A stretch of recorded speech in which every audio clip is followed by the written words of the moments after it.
Hello everybody, welcome back to HardReset.Info channel. Today I'll show you how to easily change the language of your HP DeskJet 4220e.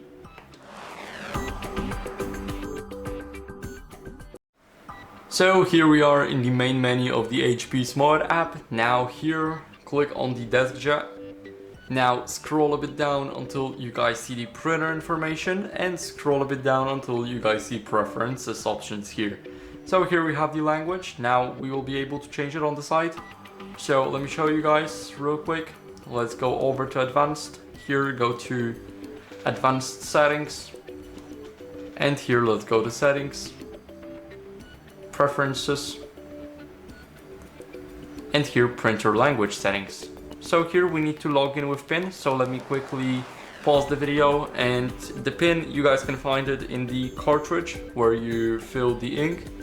And I'll see you guys in a bit. So now click submit. Here we have the language, and here we can choose many different languages. So after that, simply click apply and those settings will be updated successfully. So this is it. Thank you guys for watching. Make sure to leave a like, subscribe, and see you next time. Bye.